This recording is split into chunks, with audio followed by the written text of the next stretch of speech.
Double kill.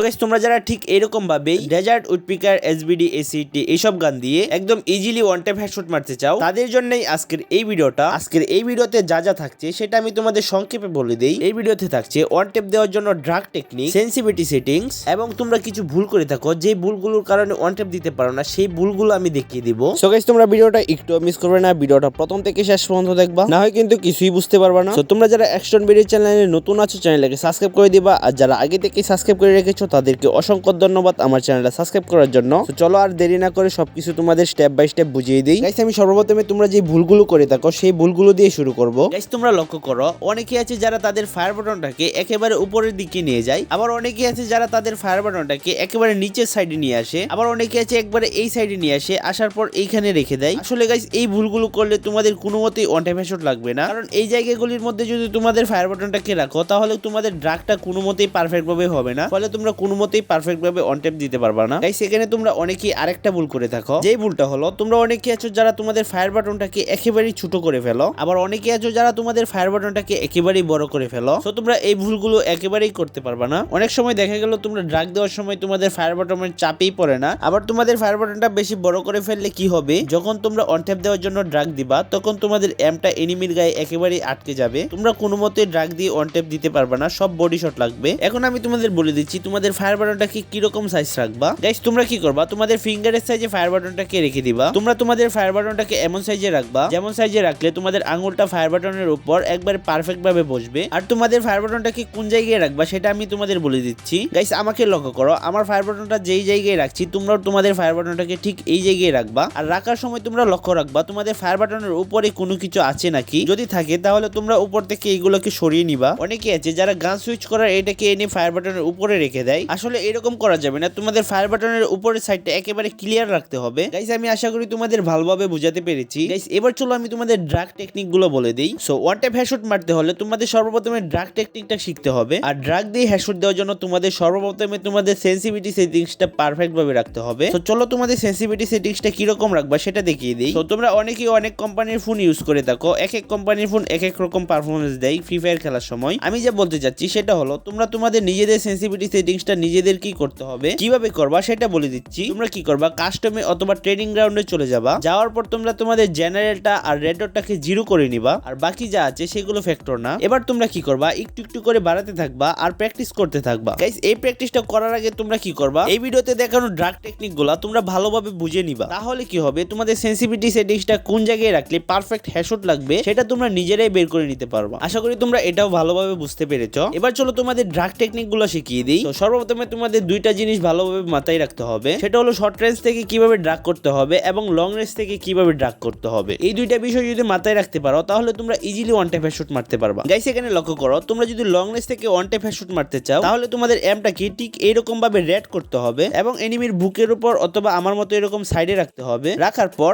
আস্তে করে সোজা উপরের দিকে ড্রাগ করে দিতে হবে। এখানে লং রেঞ্জের ক্ষেত্রে তোমরা মাথায় রাখবা আলতো ভাবে আস্তে করে সোজা ড্রাগ করতে হবে। আশা করি তোমরা এই ব্যাপারে ক্লিয়ার। আর এখানে আরেকটা বিষয় আছে, বিষয়টা হলো এনিমি দাঁড়িয়ে থাকার সময় কিভাবে ড্রাগ করবা এবং এনিমি নড়াচড়া করার সময় কিভাবে ড্রাগ করবা, এটা আমি তোমাদের বলে দেব। তার আগে তোমাদের বলে দিই শর্ট রেঞ্জ থেকে তোমরা কিভাবে ড্রাগ করবা। সো এখানে লক্ষ্য করো, শর্ট রেঞ্জের থেকে ড্রাগ করার জন্য তোমরা সর্বপ্রথমে তোমাদের এমটাকে ঠিক এই জায়গায় রাখবা, রাখার পর সোজা উপরের দিকে জুড়ে ড্রাগ করে দিবা। হ্যাঁ গাইস আমি আবার বলছি, এমটাকে সর্বপ্রথমে লাল করবা, লাল করার পর উপরের দিকে সোজা জুড়ে ড্রাগ করে দিবা। এখানে লং রেঞ্জ আর শর্ট রেঞ্জের মধ্যে পার্থক্য শুধু একটাই, লং রেঞ্জের ক্ষেত্রে আস্তে করে ড্রাগ করতে হবে আর শর্ট রেঞ্জের ক্ষেত্রে জুড়ে ড্রাগ করতে হবে। আশা করি তোমরা ক্লিয়ার কাট বুঝতে পেরেছো। এবার চলো আমি তোমাদের বলে দিই এনিমি দাঁড়িয়ে থাকার সময় কিভাবে ড্রাগ করবা এবং এনিমি নড়াচড়া করার সময় কিভাবে ড্রাগ করবা। গাইস এখানে লক্ষ্য করো, এনিমি যদি তোমার সোজা সোজা অ্যাঙ্গেলে থাকে তাহলে তোমরা এদিকে সোজা ড্রাগ করে দিবা, আর যদি এনিমি ডান সাইডের দিকে দৌড়াতে থাকে তাহলে তোমরা ডান সাইডের দিকে সোজা ড্রাগ করে দিবা, আর যদি বাম সাইডের দিকে এনিমি দৌড়াতে থাকে তাহলে বাম সাইডের দিকে সোজা ড্রাগ করে দিবা, আর যদি তোমার দিকে এনিমি সোজা দৌড়ে আসতে থাকে তাহলে আলতো ভাবে উপরের দিকে ড্রাগ করে দিবা। মূল কথা হলো এনিমি যেদিকেই মুভ করে তোমাদের ফায়ার বাটনটাকে ঠিক সেদিকেই মুভ করাতে হবে। আর ড্রাগ করার আগে অবশ্যই তোমাদের এমটাকে পারফেক্ট ভাবে বসিয়ে নিবা। সো আমি আশা করি তোমরা এই বিষয়গুলো ভালোভাবে বুঝতে পেরেছো। গাইস এখানে তোমরা আমার ফায়ার বাটনটার দিকে নজর রাখবা। তোমরা দেখতে পাচ্ছ এনিমিটা এখানে বসে আছে, আর আমি এনিমিটার পজিশন অনুযায়ী আমার ফায়ার বাটনটাকে ডান দিকে হালকা ঘুরিয়ে একটা রোটেশন ড্রাগ দিয়ে দিলাম। আর তোমরা দেখলেই কিভাবে অন ট্যাপটা লেগে গেল।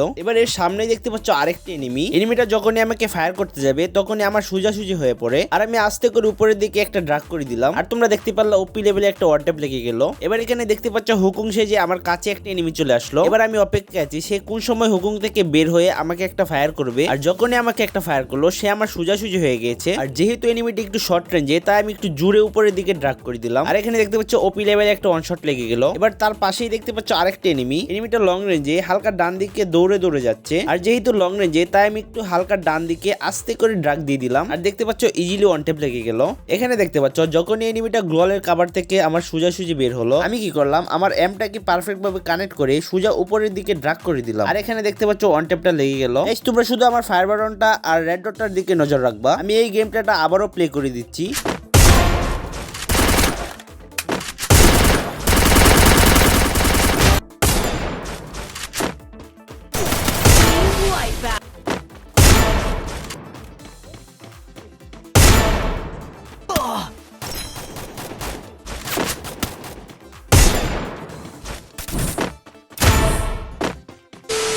সো গাইস আমি আশা করি তোমরা সবকিছুই ভালোভাবে বুঝতে পেরেছো। আমরা দেখতে দেখতে ভিডিওর লাস্ট পর্যায়ে চলে আসলাম। সো এই ছিল আজকের ভিডিও ভালো লাগলে অবশ্যই একটা লাইক করে দিবা, আর চ্যানেলটাকে সাবস্ক্রাইব করে পাশে থাকা বেল আইকনটা প্রেস করে দিবা যেন এরকম নিত্য নতুন ভিডিও আপলোড করার সাথে সাথে তোমার কাছে পৌঁছাতে পারে। আর এই ভিডিওটা তোমাদের ফ্রেন্ডদের কাছে শেয়ার করতে একদমই ভুলবে না। আর হ্যাঁ গাইস আমার গিল্ডে কিছু ভালো প্লেয়ার দরকার, বিশেষ করে ভালো ব্যবহার হতে হবে। এরকম প্লেয়ার যদি তোমরা থাকো কেউ তাহলে আমার গিল্ডে ঢুকতে পারো। আর গিল্ডে ঢুকতে চাইলে অবশ্যই কমেন্ট করতে হবে। সো ভিডিও এই পর্যন্তই সমাপ্ত করতে চাই। দেখা হবে তোমাদের সাথে আরো একটা নতুন ভিডিওতে। ততক্ষণ টেক কেয়ার, আল্লাহ হাফেজ, বাই বাই।